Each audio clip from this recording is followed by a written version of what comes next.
L'ONG Bartimée au secours des personnes privées du sens de la vue. Ce vendredi, l'ONG a tenu une conférence de presse au centre des personnes handicapées de Sainte-Rita en vue d'attirer l'attention de tous sur la nécessité d'assister les personnes en situation d'handicap visuel. Au cours de cette conférence de presse, le rôle, l'objectif et les activités menées par l'ONG Bartimée pour l'intégration de ces personnes aveugles et malvoyants dans la société a été rappelé. L'ONG Bartimée est une organisation non gouvernementale qui est au service des personnes aveugles et malvoyantes, qui les accompagne sur plusieurs plans, sur le plan psychosocial, le plan sanitaire, le plan économique. L'ONG Bartimée met à la disposition des personnes handicapées de vue plusieurs volets d'activités, parmi lesquels on peut parler d'activités communautaires, c'est-à-dire que toutes les personnes handicapées de vue viennent se rassembler pour bénéficier des séances d'enseignement. Ça peut être sur le plan santé, sanitaire, ça peut être sur le plan entrepreneurial, ça peut être aussi sur le plan chrétien. Les yeux sont les premiers éléments des voies visuelles et quand ils sont atteints, l'existence de l'être est affectée. En ce sens, il y a été question ce jour de la nécessité des consultations ophtalmologiques. Ici, l'attitude des parents qui mine plus tard la vie des enfants a été soulignée. Lorsque votre enfant naît, il doit être consulté par l'ophtalmo. Autant que quand le pédiatre passe, et quand il voit des petits signes, il fait un bond, il dit consultation ophtalmo. Alors qu'est-ce que nos parents font? Viens et dit ben il y a vibo nous cœur. Qu'est-ce qu'on y a fait avec l'ophtalmo? C'est ça le problème. Mais vous ne savez pas ce que le pédiatre a vu. Et il a mis un petit papier là pour dire consultation ophtalmo. Peut-être parce que ça coûte 10 000, c'est trop cher. Vous avez déjà accouché 60 000, vous avez fait le pédiatre 10 000, et puis on dit encore ophtalmo 10 000. Vous ne mesurez pas la valeur de ce que ces 10 000 francs vont vous donner. Ça veut dire quoi? Il y a une maladie par exemple chez les enfants qu'on appelle le rétinoblastome. C'est une maladie qui tue l'enfant. Et ça part de l'œil. Et lorsque le pédiatre vient, il passe une torche. Et il voit qu'il y a un point dans l'œil qui scintille. Ou bien lorsque vous faites des photos pour l'enfant, pour son baptême, pour son premier anniversaire, vous voyez que l'œil est rouge dans la photo. Il faut consulter un ophtalmo dans les 3 jours qui suivent. Parce que quoi? Dans la pupille, c'est blanc. Et le rétinoblastome, c'est un cancer de l'œil de l'enfant. Il n'y a que l'enfant qui a ça. Et très vite, il faut enlever cet œil-là. Il faut enlever cet œil-là pour protéger l'enfant de la vie.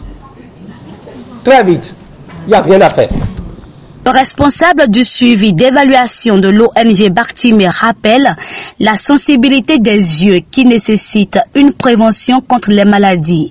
Il met également l'accent sur l'inclusion des personnes atteintes des maladies visuelles. Les maladies de la cécité peuvent être évitées. On peut éviter les maladies de la cécité lorsque nous commençons très tôt la prévention. Vous pouvez éviter les maladies de la cécité lorsque vous faites attention à vous-même et que vous avez pour allier un ophtalmologue depuis votre enfance. Donc dès l'enfance, il faut consulter, il faut aller à l'hôpital pour prévenir toutes sortes de maladies qui pourraient affecter les yeux. Et les yeux sont trop sensibles. Il faut éviter d'y mettre, de faire de l'automédication ou d'aller de mettre n'importe quel produit qu'on a rencontré par hasard.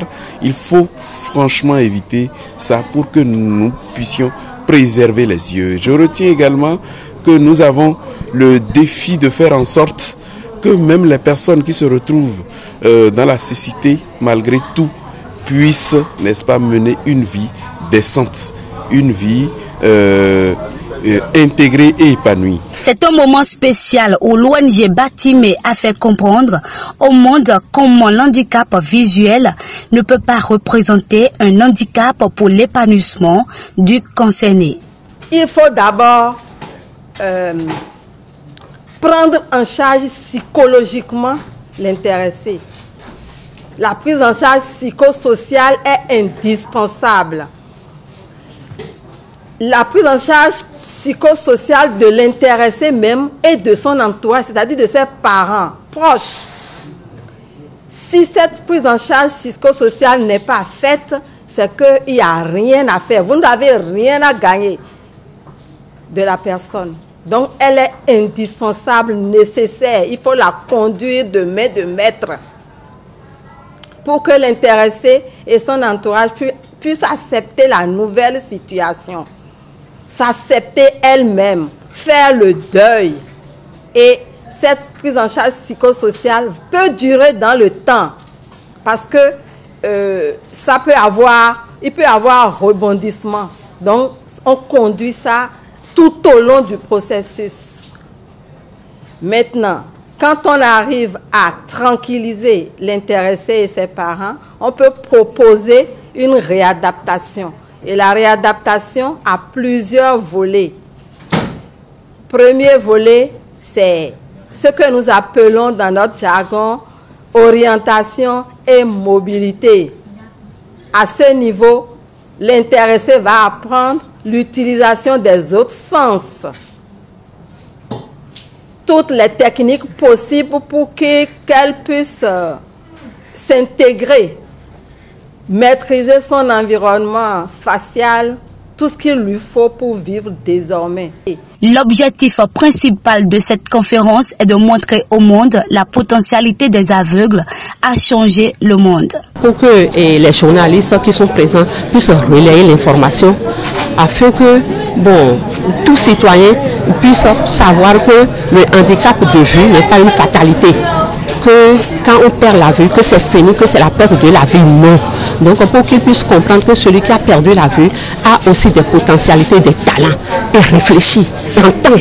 L'ONG Batimé a fait l'œuvre utile et donne le sourire aux personnes aveugles et malvoyantes pour leur intégration complète dans la société.